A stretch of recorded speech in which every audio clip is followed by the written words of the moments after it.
아멘. 하나님께 영광의 박수를 드리겠습니다. 귀한 찬양 감사합니다. 고맙습니다.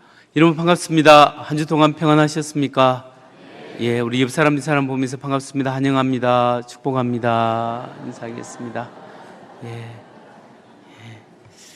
오늘 오후에는 연합구역 예배가 있고 청주지방 장로 성가단 이렇게 초청 예배가 있습니다. 함께 하시고 또 즐겁고 행복한 시간 되시기를 바랍니다. 오늘은 핍박 속에 일하시는 하나님이라는 제목으로 말씀을 전하고자 합니다.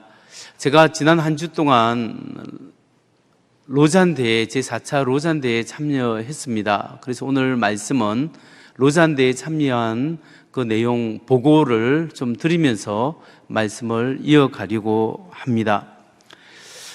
지난 주일 저녁부터 이제 개회 예배, 오후 5시부터 개회 예배가 있었고요. 이 로잔대는 새벽 220여 개국 5,000명 이상의 신학자, 선교사님들, 그리고 목회자들, 전문인 선교사들, 여러 분야에서 일하는 분들이 함께 모여서 세계에서 와서 같이 하나님 나라를 위해서 이렇게 이야기하고 또 함께 예배드리고 논의를 했습니다. 첫째 날 주일 저녁에 개회 예배를 드리는데 너무나 이렇게 감격스러웠습니다.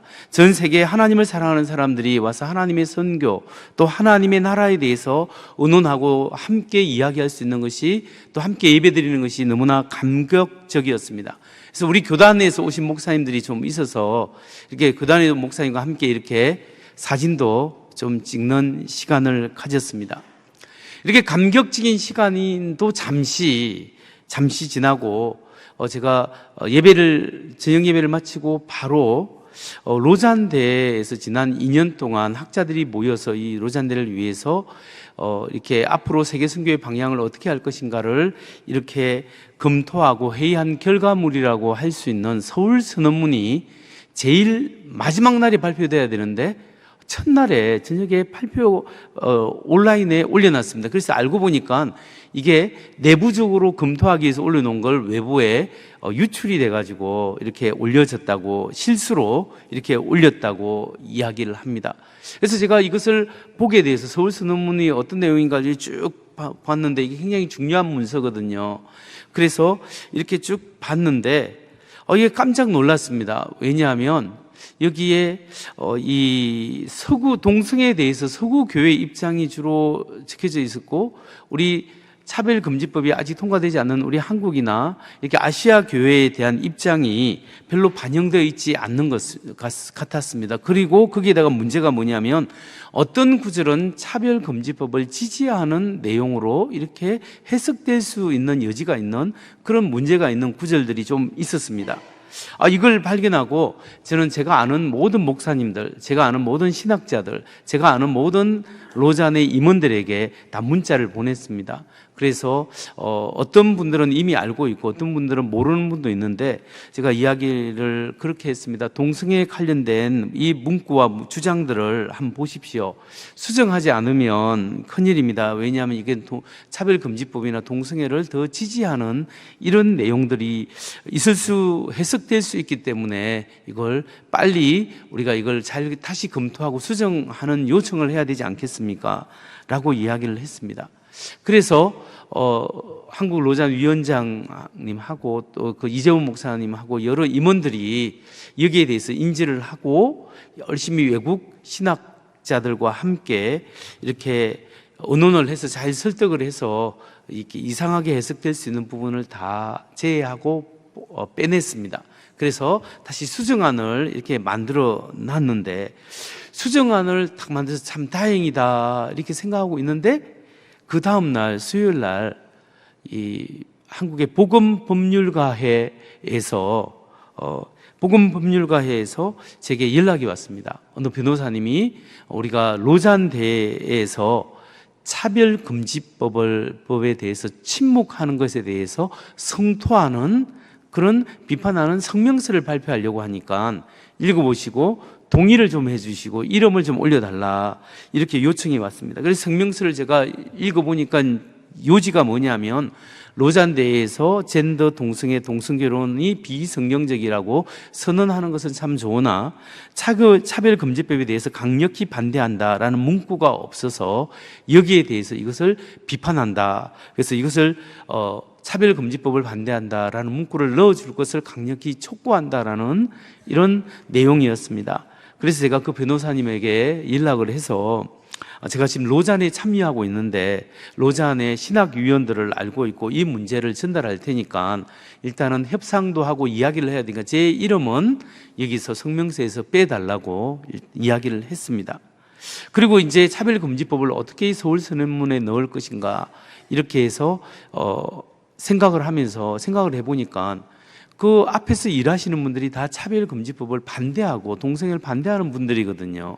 근데 이분들이 노력했을 텐데 왜 못 넣었을까? 이유가 있지 않겠나를 생각해서 첫째는 차별금지법을 반대한다라는 그런 문구를 강력히 넣어달라는 거 하나 하고 두 번째는 차선책으로 그러면 여기에 대해서 다른 식으로 우리가 어떻게 제안을 할 것인가를 한글과 영문으로 만들어서 준비를 해놓았습니다. 그리고 로잔 신학위원 중에 한 분이고 이 부위원장인 서울신대 최영경 교수님이 있는데 그분을 잘 알아서 제가 복음법률가에서 나온 성명서 아직 발표되기 전인데 이걸 먼저 보냈습니다.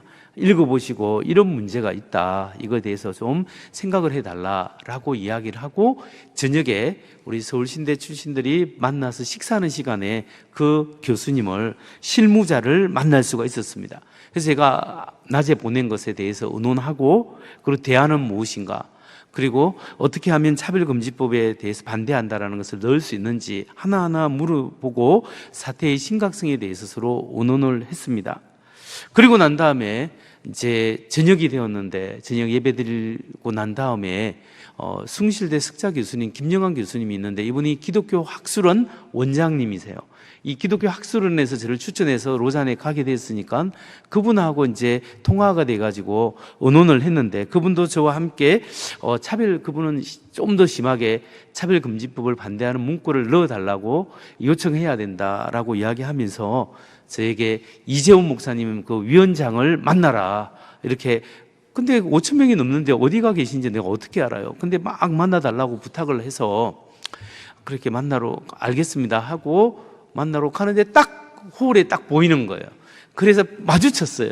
그래서 이제 15분에서 20분 동안 그 원장님이 이렇게 이야기해서 같이 의논을 좀 해서 하라고 해서 제가 이야기하게 되었다 하면서 하나하나 그분도 저를 알고 있더라고요. 그래서 변정학을 하는 사람으로 알고 있어서 같이 이야기를 했습니다. 그리고 관계자 되는 사람들하고도 이야기를 했는데 이제 내용이 뭐냐면 이재훈 목사님도 한국 로잔 위원장도 누구보다도 차별금지법을 반대하고 이 문구를 넣으려고 하려고 하는데 근데 서울선언문에 넣지 못하는 이유가 있다고 합니다.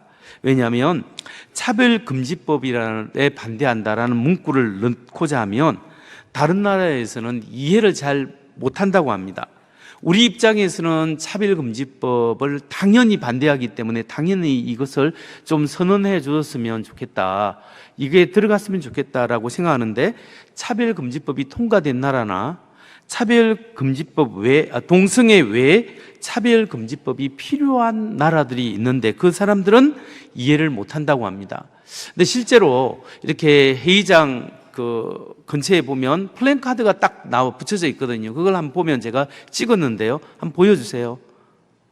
보여주세요. 이게 뭐냐면 차별금지법은 반그리스도법이다. 차별금지법은 반그리스도법이다. 이렇게 하면서 플랜카드를 가지고 사람들이 막 시위를 하는 사람들이 있거든요. 그래서 사람들이 지나가면 물어봅니다. 외국 사람들이 왜 저런 문구를 하고 시위를 하느냐라는 물어보기도 하고 제가 개별적으로 미국에서 온 변호사하고 이야기를 할 기회가 있어서 이제 설명을 차근차근 했습니다. 우리나라에서는 이렇기 때문에 동성애 지지하는 차별금지법을 반대한다. 하지만 이제 그분은 차별금지법이 외국에서는 좀 약자를 보호하는데 도움도 되지 않느냐 하면서 어느 정도 동의를 하지만 완전히 동의하지 않는 것을 느꼈습니다. 그래서 이 차별금지법을 이 서울선언문에 딱 명시하기 어려운 이유가 뭐냐면, 이미 차별금지법이 통과된 나라에서는 이 조항을 넣으면 문서로 선언문이 발간이 인쇄가 되지 않는다고 합니다. 두 번째는 동성애 차별이 아니라 장애인 차별, 남성과 여성의 차별, 인종차별, 지역차별이 있는 아프리카나 다른 나라에서는 오히려 차별금지법이 필요하기 때문에, 동성애 차별이 아니라 그렇게 필요하기 때문에 차별금지법을 반대한다라는 정치적 문구를 넣으면 오히려 오해를 받을 수 있는 입장이 많다라고 이야기합니다. 그렇기 때문에 지금 차별금지법에 대한 문화적 차이, 이해에 대한 문화적 차이가 있기 때문에 전체 신학위원들이 여기에 대해서 이 문구를 넣기가 상당히 어렵다. 그런데 신학위원들이 모두가 동의하는 건, 한 사람도 빠짐없이 모두가 동의하는 것은 성경적으로 동성애는 제약이고 동성 결혼이 합법화되면 안 된다라는 것은 그 모든 사람들의, 신학위원회 33명에 모두 다 동의하는 바라고 이야기합니다. 그래서 동성애를 반대하고 동성 결혼을 반대한다라는 분명한 선언을 서울 선언문에 그게 들어가 있기 때문에, 그 다음에는 각기 문화권에서 자기 나름대로 이해를 가지고 하나님의 말씀을 적용할 수 있도록 이렇게 운동을 벌여나가야 된다는 것이 많은 신학자들의 생각이다, 이렇게 이야기되고 전해 들었습니다.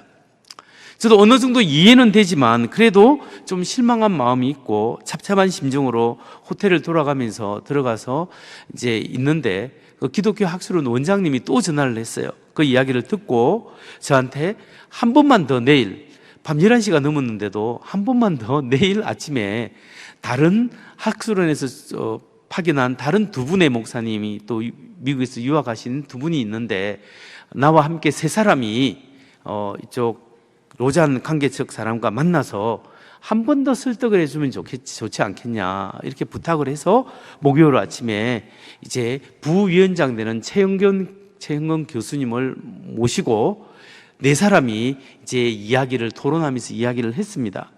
그러면서 하나의 지혜를 만들어냈는데, 그것이 우리가 이야기하면서 발견한 것이 서울선언문 61조가 있어요. 61조에 한번 보면, 우리는 동성 파트너십을 성경적으로 유효한 결혼으로 정의하려는 교회 내의 모든 시도를 애통해야 한다라는 문구가 나와 있습니다. 그래서 이걸 좀 일반화시켜주면 어떻겠냐, 그래서 61조 수정 건의안을 제시했습니다. 보여주세요. 우리는 동성 파트너십을 유효한 결혼으로 정의하려는 사회와 교회 내의 모든 시도를 애통해야 한다. 그러니까 이 동성 파트너십, 동성 결혼을 진짜 합법적인 결혼으로 정의하려고 하는 이 사회의 문제와 교회 내의 문제, 모든 시도를 반대하고 애통해야 한다. 이쪽으로 사회를 좀 넣어달라고 이렇게 수정을 요청을 했습니다. 어떤 전체 문장을 넣고 빼고는 어렵지만 단어를 빼고 넣고 하는 것은 쉽지 않겠냐, 이렇게 해서 이제 제안을 했는데, 그렇게 하면 우리가 이게 사회적으로도 영향력을 이야기를 하기 때문에 이런 제안을 했는데, 다행히 이것이 신학자들이 받아줘서 최종안으로 올라가 있다고 합니다. 우리 서울선언문이 나와 있지만 최종안은 완전히 지금은 발표되지 않았습니다. 최종안 후보로 이 문구가 올라가 있다라는 이야기를 어저께 전해 들었습니다. 여러분, 지금까지 복음주의 신학이나 자유주의 할 것 없이 세계에서 공신력 있는 기독교 문서와 그리고 선교대회에서 동성애가 제약이고 동성애가 성경적으로 틀렸다라고, 동성결혼이 명확하게 잘못됐다라고 이야기하는 그런 단체나 그런 문서가 지금까지 어디가 있었겠습니까? 불행히도 하나님의 말씀 빼고는 지금까지 공신력 있는 복음주의 단체나 이런 데서 발표가 없었습니다. 그런데 지금은 이 로잔 대회에서 동성애가 제약이고 동성 결혼이 합법화되면 안 된다라는 이야기를 선언하게 되었다라는 거죠. 그렇기 때문에 이게 일부 사람들의 불만은 있을 수 있지만 세계 교회의 합의를 이끌어내고 이렇게 첫 발을 뗐다라는 것이 굉장히 중요하고, 이게 한국에서 로잔 회의가 이루어졌기 때문에 이 정도라도 우리가 할 수 있었다라고 생각하게 됩니다. 여러분, 지금 미국과 캐나다 또는 영국, 이 교회의 상황이 여러분 어떤지 아십니까?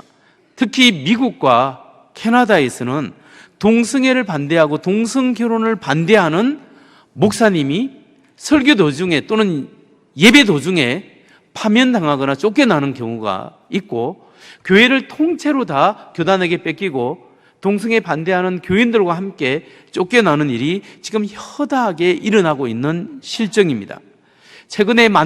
비교적 최근에 만들어진 미국 아메리카 MBC에서 만든 동영상이 있는데, 이 문제에 대해서 간단한 동영상 한번 먼저 보겠습니다.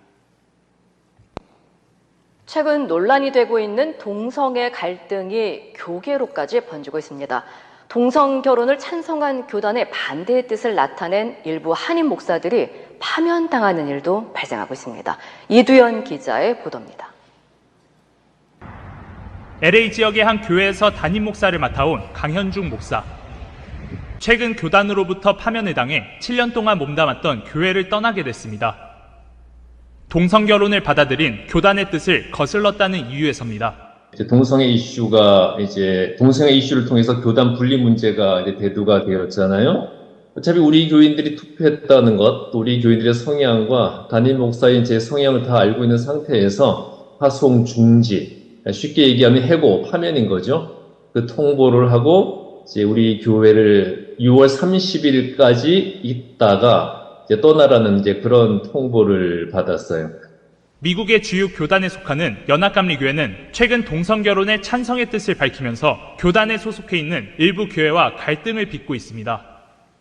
갈등이 심각해지자 교단 측의 뜻을 거부한 목사를 예배 중간에 파면하는 일까지 벌어졌습니다. What kind your address? Just 1 minute? And I know he has been here for a long time and has done good ministry here. But the bishop feels that at this point in time, starting July 1st, he will be your new pastor here. Okay. Okay. If you sit down, I will close. 그리고 이제 저희 교회 같은 경우는 이제 교단 탈퇴를 결정했어요. 3분의 2 이상 79%가 찬성을 해서 결정을 했는데, 담임 목사님, 저희 20년 동안 같이 신앙생활하고 아무 문제 없이 잘 지내시던 분을 이제 하루아침에 예고도 없이 이제 이달 말로 해고를 조치를 취했는데, 교단 측은 교리를 내세우며 문제가 없다는 입장입니다. Jesus reached out to everybody. And some biblical scholars think that thorn was that Paul himself was LGBTQ. 연합감리교단이 동성혼을 찬성한 시기인 지난 2022년, 한 해 동안 교단 탈퇴를 결정한 교회는 1,800여 개에 달합니다. 교단과 교인들 사이에 동성애와 관련한 타협점을 찾지 못하는 이상 이 같은 갈등은 지속될 것이란 지적입니다. 예, 이런 상황이 사실은 심각합니다. 이번에 로잔대에 온 어느 목사님은 자기 친구들이 캐나다나 미국에서 목회를 하는데 교단이 파면해서 그냥 쫓겨나오고, 또 이렇게 힘들게 예배당을 지었는데 예배당을 다 두고 그냥 교인들만 빠져나와서 다른 데 상가를 빌려서 지금 예배를 드리고 있는 그런 교회들이 제법 많다라고 이야기를 하고 있습니다. 여러분, 이런 상황 속에서 제4차 로잔 대회에서 동성애가 제약이고 동성 결혼이 하나님 말씀대로 잘못되었다라고 세계적으로 선포하고 있는 것은 굉장히 큰 이례적이고 굉장히 큰 일이 아니다 할 수 없습니다. 이번에 지금 아직 최종적인 아니지만 그래도 어느 정도 확정된 안에 보면, 서울 선언문에 보면 성 정체성에 대한 기독교적 이해에서 57조를 보겠습니다. 57조, 우리는 섹슈얼리티, 성적 지향성에 대한 왜곡을 단식한다. 우리는 개인이 우리의 창조성과 무관하게 젠더를 결정할 수 있다는 개념을 거부한다. 우리는 성별 유동성, 상황과 경험에 따라 성정체성이 성별 표현이 유동적이라는 주장, 아침에는 남자였다가 저녁에는 여자인 경우 이렇게 하는 개념도 거부한다.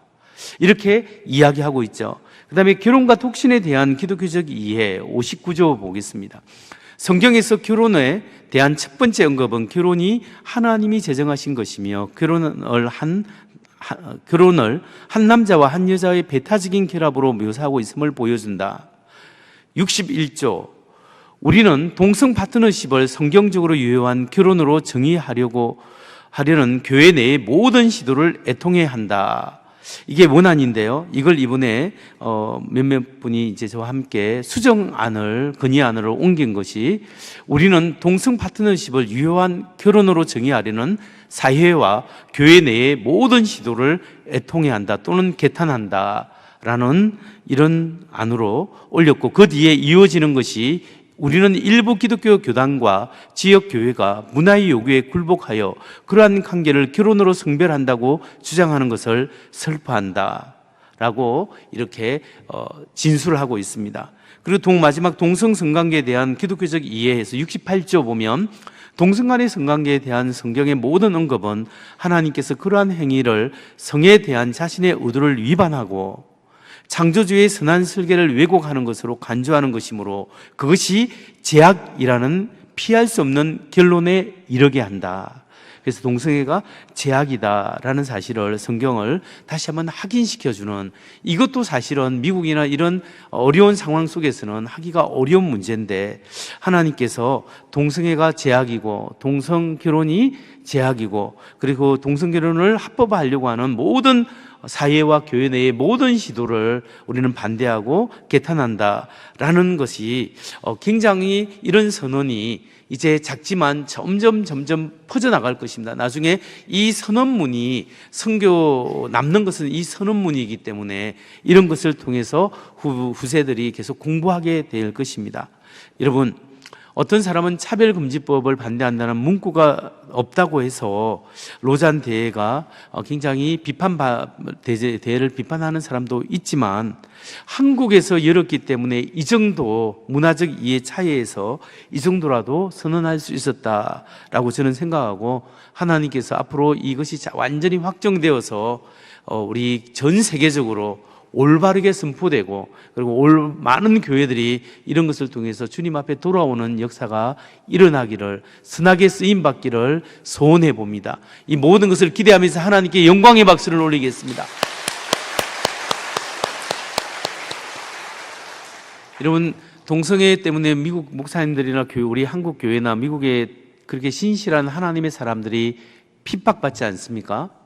중요한 것은 기독교 선교 역사는 핍박과 함께하는 역사였다라는 겁니다. 첫 번째, 오늘 우리가 말씀을 통해 생각할 것은 뭐냐면 우리 기독교의 선교 역사는 핍박 속에서 하나님의 말씀을 증거했다라는 것이에요. 그래서 이 세상에 지금도 수많은 크리스찬들이 핍박과 어려움 속에서 예수 믿고 살아가는 그런 사람들이 너무나 많습니다. 사도행전 22장과 23장 오늘 우리가 부분적으로 읽었던 그 말씀에 보면 사도 바울이 예루살렘에서 유대인들 앞에서 자기가 어떻게 전에는 예수를 반대했던 사람이었는데 어떻게 해서 예수를 믿게 되었고 어떻게 해서 자기가 이방인의 사도가 되었는지에 대해서 설명을 하고 있습니다. 그리고 그랬을 때 사람들이 사도 바울을 거부할 뿐만 아니라 죽이려고 하는 것을 우리가 볼 수 있거든요. 그래서 바울이 유대인 앞에서 간증했을 때 간증한 직후에 어떤 일이 일어났는가? 성경 사도행전 22장 22절에 23절을 봅니다. 이 말한 것까지 그들이 듣다가 소리 질러 이르되 이러한 자는 세상에서 없애버리자 살려둘 자가 아니라 하여 떠들며 옷을 벗어던지고 뒷걸을 공중에 날리니 이 말씀에 보면 이 사람은 바울은 살려둘 자가 아니다 이렇게 하면서 바울을 죽이고자 바로 선동하는 모습을 볼 수 있죠. 그뿐만 아니라 사도 바울이 그 다음 날에 어디에서 이야기하면 그 예루살렘 공회에서 자기 이야기를 간증을 하게 되었습니다. 공회는 오늘날 국회 같은 기관을 하는데 공회 회원들은 국회의원 같은 사람입니다. 그 사람들 앞에서 사도 바울이 자기가 간증을 했을 때 어떤 반응이 결국은 있었겠습니까? 23장 12절에서 14절입니다. 날이 새매 유대인들이 당을 지어 맹세하되 바울을 죽이기 전에는 먹지도 아니하고 마시지도 아니하겠다 하고 이같이 동맹한 자가 40명이더라. 대제사장들과 장로들에게 가서 말하되 우리가 바울을 죽이기 전에는 아무것도 먹지 않기로 굳게 맹세하였으니, 이 말씀처럼 바울이 하나님의 말씀을 전파하고 간증했을 때 도리어 바울에게 동의한 것이 아니라 죽이려 하고 핍박하고 이랬다라는 거죠. 그래서 우리가 하나님의 말씀을 증거할 때 칭찬받는 것보다는 어떤 핍박이 따라오고 때로는 목숨을 내어놔야 될 그럴 때도 있다라는 사실입니다. 여러분, 사도 바울 시대가 그랬고 사도 바울 이후에 초기 교회가 그랬고 그때만 그런 것이 아니라 기독교의 복음이 전파되는 길에는 다 핍박과 아픔이 어려움이 있었습니다. 그렇다면 여러분, 오늘날은 어떨까요? 오늘날 우리가 살아가는 이 시대는 어떻겠습니까?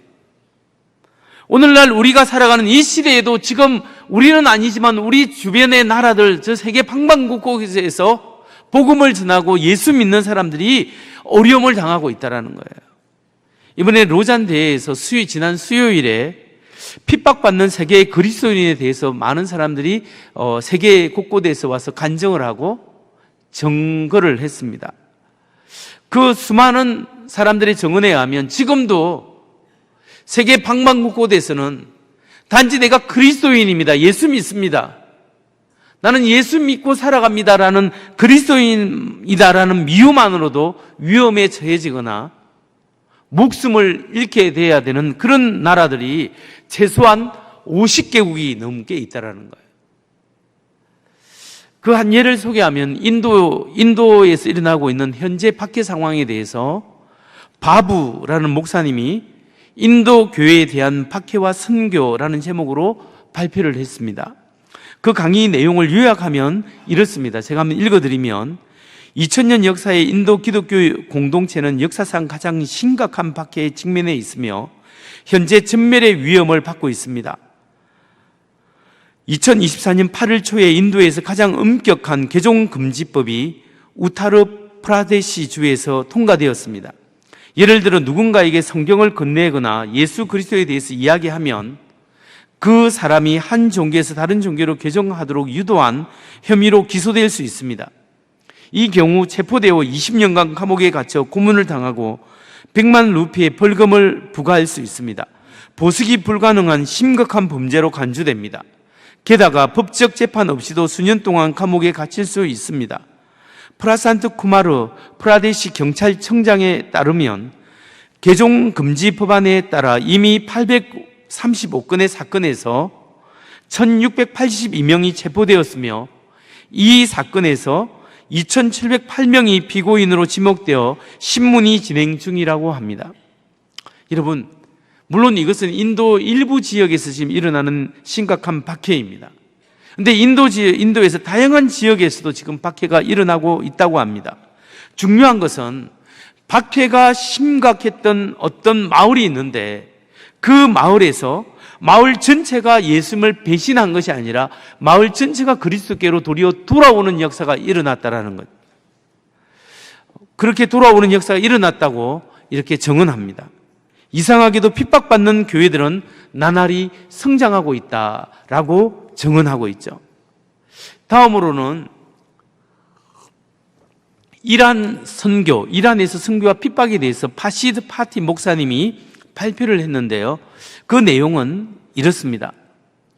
1974년 이란 혁명 이후에 지속적으로 기독교인에 대한 박해가 이루어졌는데 이란 혁명 당시 500명의 크리스찬들이 있었다면 박해가 거듭되면 될수록 크리스찬들이 늘어나기 시작했고 오늘날에는 100만 명이 넘는 그리스도인들이 이란에서 신앙생활을 하고 있다고 합니다. 또한 하루 또는 일주일 만에 수천 명이 예수님께로 돌아오는 경우도 있었다고 합니다. 파시드 목사님은 이란에서 박해는 끝이 아니라 새로운 시작이다 이렇게 간증하고 끝을 맺었습니다. 아프리카 출신의 어느 한 목사님은 이런 증언을 했습니다. 사하라 사막 이남 지역에서 기독교인들이 다양한 박해와 테러를 경험하고 있다고 합니다. 주로 테러하는 사람들은 이슬람 근본주의자들인데요. 그 놀라운 것은 그 지역에서 급심한 박해 속에서도 기독교는 성장하고 있다고 증언하고 있는 거죠. 여러분, 이처럼 기독교 신앙은 여러 방면으로 핍박을 받고 어려움을 당할 수 있는 겁니다. 하지만 그 어려움과 핍박 속에서도 우리가 반드시 알아야 될 것이 있습니다. 내가 당하는 어려움, 우리가 경험하는 핍박 속에 우리가 반드시 알아야 될 것이 뭐냐? 그것은 두 번째로 하나님이 우리를 격려하고 계신다. 하나님이 우리를 격려하고 계신다. 하나님이 나의 어려움을 알고 나의 고통을 알고 나의 아픔을 알고 거기에서 하나님께서 나를 붙들고 격려하고 계신다는 사실을 믿어야 한다는 거예요. 사도 바울이 그랬습니다. 사도 바울이 위협과 어려움과 위기 속에서 감옥 속에 있을 때 하나님이 찾아와 주시고 격려하시고 용기를 주십니다. 사도행전 23장 11절 말씀을 보십시오.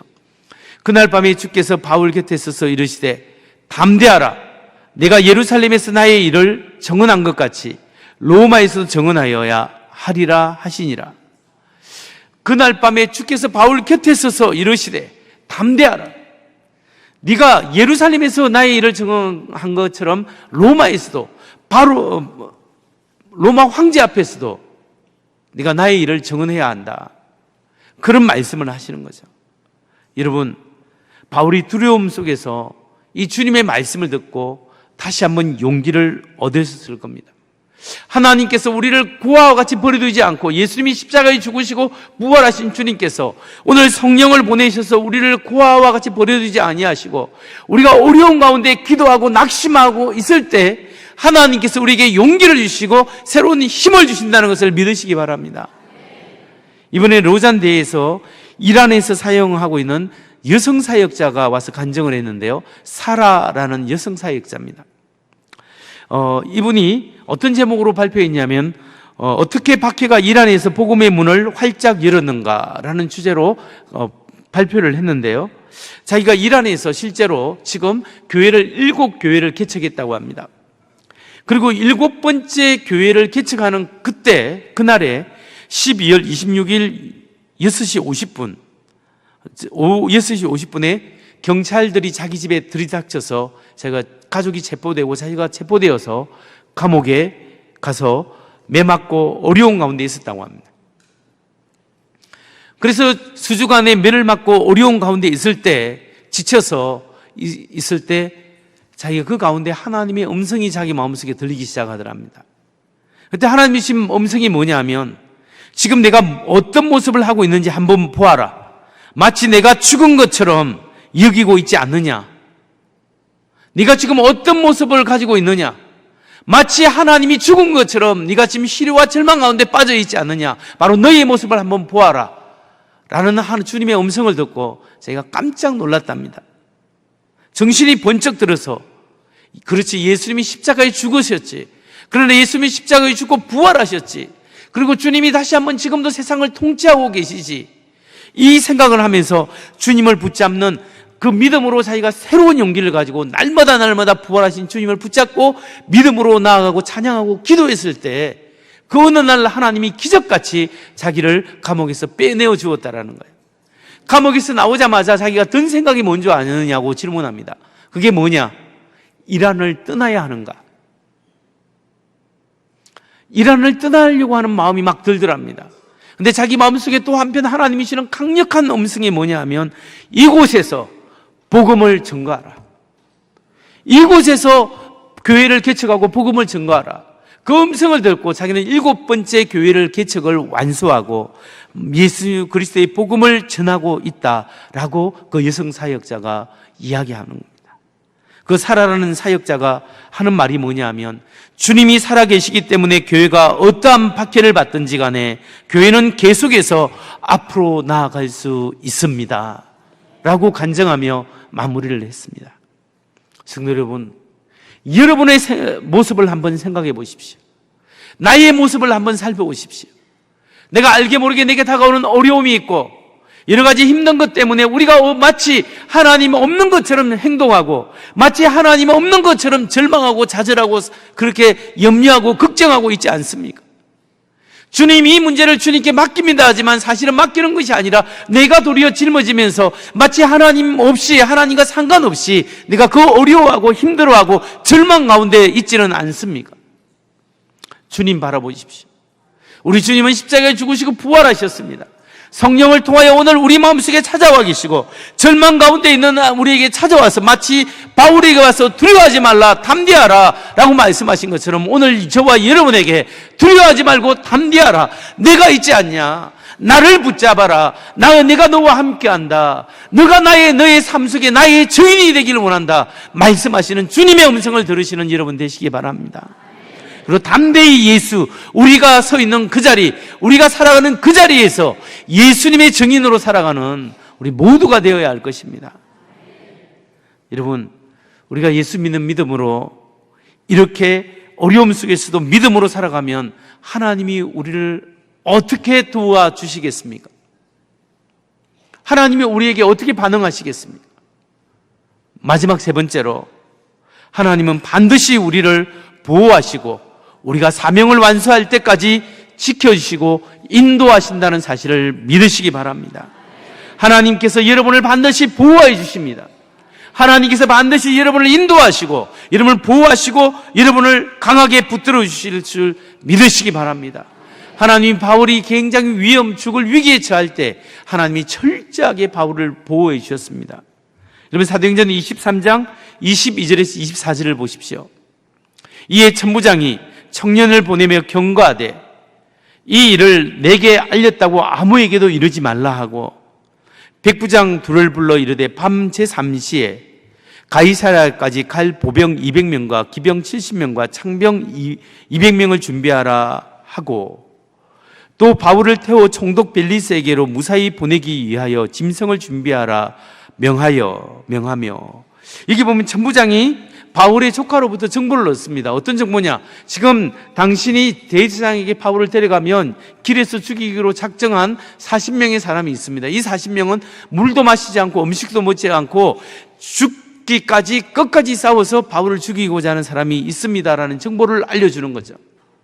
그러니까 천부장이 안 되겠다, 여기서 도저히 안 되겠다, 저 가이사랴에 있는 총독에게 바울을 보내야 되겠다 해서 밤에 총독에게 바울을 보내는데 천부장이기 때문에 몇 명의 군사를 움직이게 될까요? 1000명의 군사가 그 휘하에 있습니다. 그런데 몇 명을 움직였냐? 470명, 약 반 정도를 움직였습니다. 보병 200명, 말 타는 기병 70명, 그리고 긴 창을 가진 중화기를 갖고 있는 이 사람은 창병 200명이에요. 보병은 일반 우리 소총 중대라고 생각할 수 있고 기병, 말차는 기병은 오늘날로 말하면 전차부대예요. 전차부대를 70명으로 무장시키고 창병은 중화기 부대예요. 중화기 부대. 그러니까 바울을 보호하기 위해서 이 준비한 게 보병과 중화기 부대, 기갑 부대까지 다 동원해서 보호해 줬다. 이건 누가 보호해 주신 거예요? 하나님이 하신 거죠. 하나님이 아직 사명이 있고 아직 복음을 증거해야 될 바울을 보호하시고 하시되 철저하게 보호해 주신다는 사실입니다. 여러분, 말씀을 마칩니다. 그 바울을 보호하신 하나님께서는 오늘 예수 믿는 믿음 때문에 어려움 당하는 여러분을 보호해 주십니다. 하나님이 사용하실 사람들을 지켜주십니다. 하나님 앞에 사명의식을 가하고 사명자들을 하나님이 철저하게 보호하시고 지켜주신다는 것을 믿으시기 바랍니다. 우리가 하나님 앞에 서는 그날까지 우리가 사명이 있고 하나님 앞에 예수의 증인으로 살아가기로 결단하고 오늘 성령을 의지하며 살아가는 사람에게 하나님이 지켜주십니다.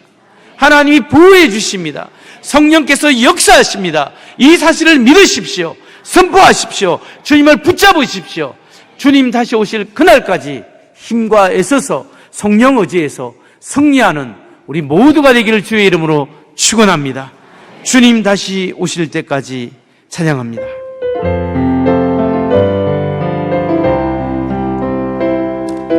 주님 다시 오실 때까지 나를 길을 가리라. 길을 가리라. 좁은 문 좁은 길 좁은 길 나의 십자가 지고 나의 십자가 지고 나의 가는 이 길 끝에서 나의 가는 이 길 끝 나는 주님을 보리라. 나는 주님을 보리라. 영광의 내 주님 영광의 내 주님 나를 맞아 주시리. 나를 맞아 주시리. 주님 다시 오실 때까지 주님 다시 오실 때까지 나는 일어나 달려가리라. 나는 일어나 달려가리라. 주의 영광 옷당 덮을 때 나는 일어나 노래하리. 내 사모하는 주님 내 사모하는 주님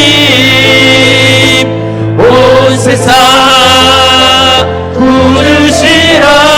아멘. 내 사모하는 주님 영광의 왕이시. 함께 일어나서 내 사모하는 내 사모하는 주님 온 세상 구주시라. 아멘. 내 사모하는 주님 영광의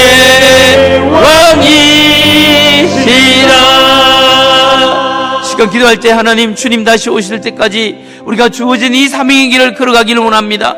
때로는 좁은 문 좁은 길이지만 나에게 주신 사명 나의 십자가를 지고 주님 앞에 설 때 그날까지 나아가기를 원합니다. 주여 우리의 믿음 없음을 도와주옵소서. 주여 우리에게 믿음을 주옵소서. 예수 정인이 되게 하시고 나의 아픔 나의 슬픔 그것을 뛰어넘어서 하나님의 선교에 동참할 수 있는 믿음을 주시고 두려움이 예수 그리스도 이름으로 떠나가게 하시고 어려움이 예수 이름으로 떠나가게 하시고 성령의 충만한 역사가 우리의 삶 속에 나타나게 하여 주시옵소서. 주의 보호하심과 주의 은혜가 일어나게 하여 주옵소서. 이 시간 주의 이름 한번 세 번 부르고 기도합니다. 주여 주여 주여. 하나님 아버지 오늘 감사합니다. 하나님 아버지 우리의 삶 속에 여러 가지 어려움이 있더라도 주님 앞에 서는 그날까지 달려갈 길 달려갈 수 있도록 사명 감당 위에 살아가게 하시고 사명 감당에 살아갈 때 어떠한 어려움과 박해와 아픔이 있어도 주님께서 우리를 보호하시고 지키시고 용기 주시고 인도하시고 해결하시고 붙들어 줄 믿습니다. 주여 믿습니다. 믿어는 우리를 도와주옵소서. 나의 모습을 보시옵고 주여 나를 불쌍히 계시고 내가 지금 어떠한 모습을 마치 하나님이 죽은 것처럼 행동하지 않습니까? 살아계신 주님 의지하게 하시고 살아계신 주님 믿게 하시고 살아계신 주님 붙잡게 하여 주옵소서. 오 하나님 도와주옵소서. 하나님 아버지 우리의 삶 속에 작은 어려움에도 작은 불편함에도 원망하고 불편하고 넘어지고 쓰러질 때가 있습니다. 마치 하나님 없는 것처럼 행동할 때도 있었습니다. 주여 우리의 불신앙과 불순종을 불쌍히 여기시고 회개하니 용서하여 주옵소서. 다시 한번 믿음으로 주님 붙잡고 나아가기를 원합니다. 주님 우리 대장 되어주시고 사명 감당하게 살아갈 때 어떠한 어려움이 있어도 주님께서 우리를 보호하시고 지키시고 인도하시고 용기를 주신 줄 믿게 하시고 그 하나님을 경험하게 하여 주옵소서. 주의 이름을 찬양합니다. 이제는 우리 주 예수 그리스도의 은혜와 하나님 아버지의 극진하신 사랑과 성령님의 감화감동 요리교통 충만케 하심이 오늘 말씀 붙잡고 사명 감당하기 위하여 살아가는 여기에 모인 모든 성도님들과 온라인으로 예배드리는 성도님, 청천에서 함께 예배드리는 귀한 성도님들, 그리고 군복무 중에 수고하고 애쓰는 우리 형제들, 멀리까지 흩어지는 소문의 식구들과 선교사님들의 머리 위에 지금도 영원히 함께하기를 간절히 축원하옵나이다. 아멘.